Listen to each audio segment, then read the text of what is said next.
Welcome back, everybody, for another deep dive. Today, we are going to be tackling something that has always kind of fascinated me, and I know you guys too, and that is corporate culture. Oh, yeah, absolutely. What makes some companies tick, Yeah. while others just don't? Yeah. I think, especially with, the working world changing so much these days, Yeah. people want to know, what they're getting into. Right. And we are going to be diving into some really fascinating companies. Sony the Body Shop, Oh, wow. Yeah. known for their innovation, ethical stance, all that good stuff. I think there's going to be a lot to unpack there. Yeah, so we're going to try to figure out how much of their, outward-facing identity Right. is, carefully curated and how much is really ingrained in their DNA. Yeah, it's really like an iceberg. Okay. There's the official culture, Yeah. the stuff you see, Uh-huh. mission statements, logos, all that. Right. But then there's the real culture lurking underneath. Okay. And that's where things get interesting. I like that. Okay, so let's break this iceberg down. Our sources point to 4 key elements of corporate culture: Okay. values and practices, symbols, rituals, and celebrations, and heroes. Oh, wow. Almost like a code that we can crack to understand what a company's truly about. Yeah, and I think understanding this code can be really valuable, especially these days. Yeah. Like, imagine you're looking for a job. Yeah. Do you want to just rely on a glossy website, or do you actually want to know how things work? Oh, absolutely. It's like choosing a restaurant based on the menu pictures versus like talking to somebody who's actually eaten there. Exactly. So knowing the real deal can really save you some indigestion later on. Oh, sure. Okay, so first up, values and practices. Okay. What's the difference? So values are the guiding principles, Mm. the soul of the company, if you will. Okay. Like innovation, customer focus, Right. maybe even a bit of ruthless ambition. Oh, yeah. But those all need to be translated into action, Uh-huh. and that's where practices come in. How decisions are made, how people are treated. Mm. Is collaboration actually encouraged, or is it just like something they put in the brochure? Got it. So it's about walking the walk, not just talking the talk. Exactly. Okay, one of our sources uses Sony as a prime example. And I mean, they've given us the Walkman, Trinitron, TV, PlayStation. Oh, yeah, powerhouse, I mean, they're a powerhouse of innovation. for sure, and that's no accident. Okay. One of Sony's co-founders, Masaru Ibuka, he actually believed that mistakes were a necessary part of the innovation process. Interesting. So he encouraged engineers to push boundaries, to try new things, even if it meant failing sometimes. Wow. And that value, that you being comfortable with risk and failure, that's embedded in their practices. That's so different from companies that are like punish every mistake. Right. No wonder they keep coming up with these like groundbreaking products. Right. Okay, so let's say a company has, strong values and practices. How do they signal that Yeah. to the outside world, but more importantly to their employees? Right. That's where symbols come in, right? Precisely. Symbols are so powerful because they go beyond words. Think about like a physical workspace. Hmm. Is it open and collaborative, or are people hiding away in their own offices? Yeah. What about the dress code? Uh-huh. Formal suits, or are we talking jeans and t-shirts? You're right. Even things like how meetings are run. Oh, interesting. Do people feel comfortable sharing ideas, or is it very hierarchical? So if I walk into a company and see everyone huddled around whiteboards brainstorming, that signals to me Mhm. collaboration, open communication, even if their official statement doesn't exactly say so. Exactly. And this is where that tension between the official and the real culture can really play out. Uh-huh. The symbols can either reinforce those values or contradict them completely. Oh, yeah. I'm thinking about companies that like plaster their walls with, teamwork motivational posters. Oh, yeah. And then they reward like cutthroat competition. All right. Talk about mixed messages. Yeah, totally. Okay, so moving on to rituals and celebrations. Okay. What are some examples and how do they shape the culture? So think about how a company onboards new hires. Okay. Do they just throw a stack of paperwork at them? Or do they actually, do they have a process that makes them feel welcome? Right. What about team meetings? Are they efficient and productive? Or is it just the boss lecturing everybody? Yeah. Even seemingly small things like birthday celebrations or how they acknowledge achievements, Oh, interesting. those can be really telling. Our source points to The Body Shop as a company that really gets this. I mean, they were founded by Anita Roddick, who is so passionate about ethical sourcing and fair trade and social justice. All of her values are baked into their rituals. For sure. The Body Shop encourages their employees to get involved with community projects. Wow. They have policies that promote work-life balance. Their products themselves are a symbol of their commitment to sustainability. Yeah. It's not just lip service. These values are woven into how they work. That's fantastic.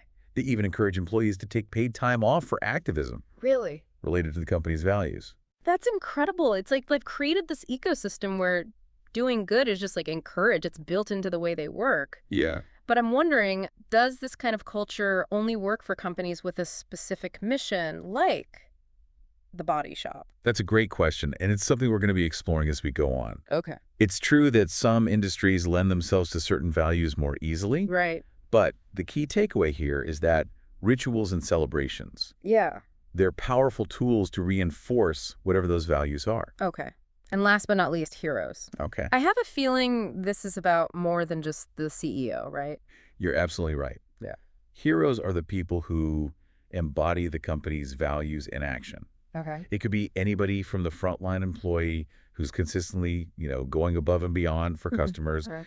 to the middle manager who's always championing those new ideas. Right. They're the living proof that the values are more than just words. Okay. I'm thinking of a company like Origin Energy in Australia. They have a strong emphasis on values like caring, teamwork, accountability. Oh, yeah, for sure. But they don't just talk about it. They actively seek out and recognize employees who are showing those values. And that's so important. It's Yeah. one thing to have a fancy mission statement, Right.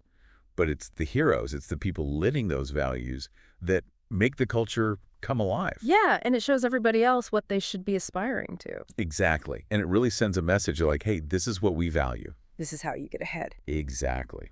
Okay, but that makes me wonder, can a company intentionally shape its culture, or does it just kind of emerge on its own?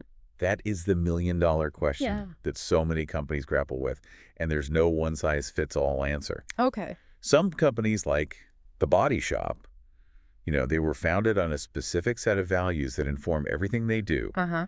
But even then, that culture has to kind of evolve Right. as the company grows, as the world changes. So it's like tending a garden. You Yeah. can plant the seeds, Yeah, nurture the soil, but you got to be prepared to adapt to exactly. the unexpected. Yeah, just like a garden. A company's culture can flourish or wither depending on how much care and attention it gets. Speaking of withering, what about those companies where the official culture, the real culture, they're completely out of sync? Oh, yeah. I mean, we've all heard the horror stories about toxic workplaces. Right. What are some red flags that signal a dysfunctional culture?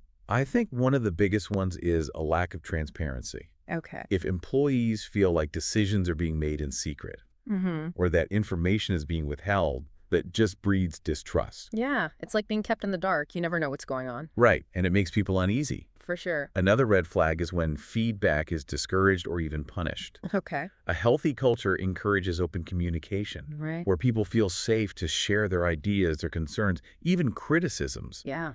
If you're in an environment where speaking up is seen as a threat, that's a sign that something's not right. And that can really stifle innovation too, right? Oh, absolutely. People are afraid to voice their ideas. Yeah, a fear-based culture is a recipe for stagnation, Yeah. and that often leads to high employee turnover, Oh. which is another huge red flag. Right, if everyone's jumping ship. Exactly. If people are constantly leaving, you have to ask yourself, why? Yeah.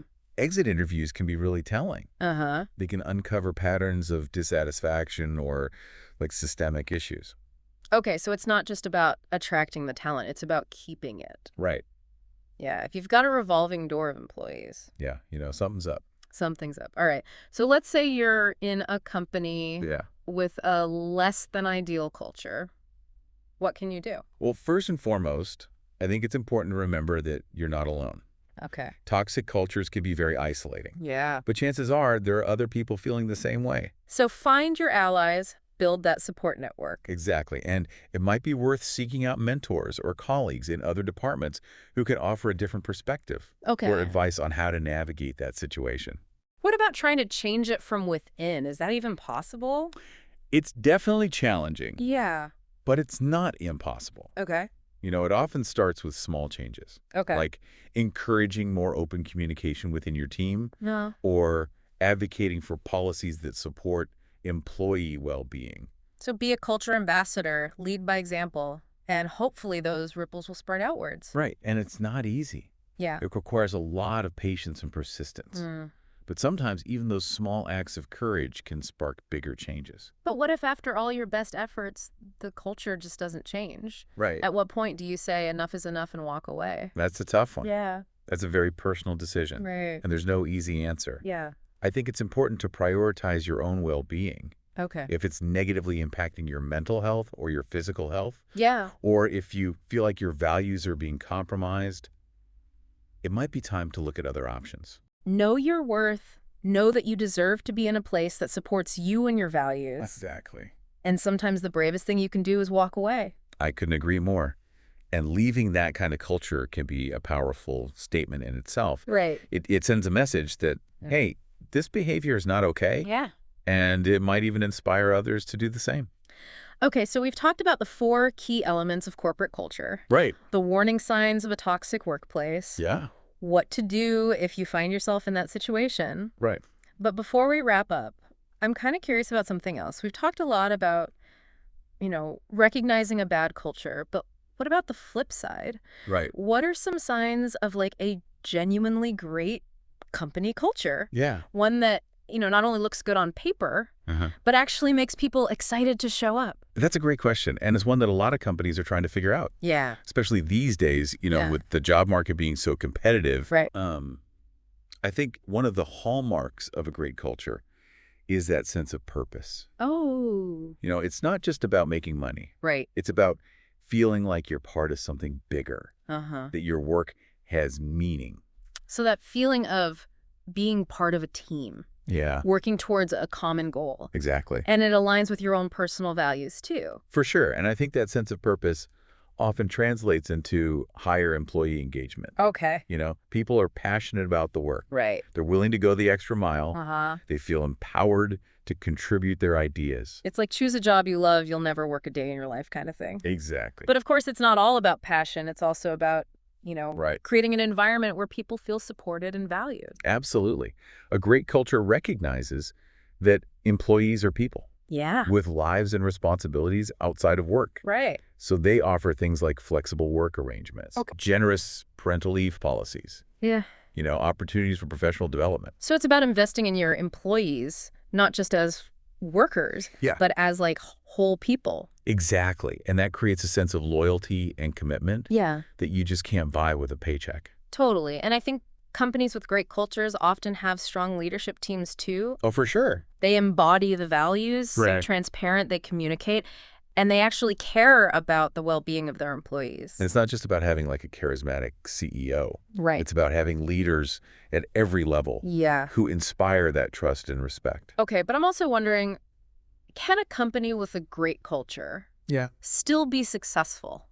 We're in a cutthroat business world. Right. Does being nice mean you have to sacrifice profits? That is a myth Okay. that needs to be busted. Okay. There's so much evidence that shows companies with positive people-centric cultures, they actually perform better. They have higher retention rates, which saves them money on recruiting, Right. and their employees are more productive and innovative. So it's a win-win. Exactly. Happy workforce, healthy bottom line. But how do you even measure something like culture? Right. It's so intangible. Yeah, that's a great question. And it's something that companies are focusing on more and more these days. Okay. There are tools and methodologies to assess employee engagement, to measure the impact of cultural initiatives, Okay. and to track their progress over time. So it's not just like a gut feeling. You can actually use data to figure out what's working and what's not. Exactly. And the best companies are constantly listening to their employees. Yeah. They're seeking feedback. Right. They're always looking for ways to improve. So it's an ongoing journey. It is a journey, not a destination.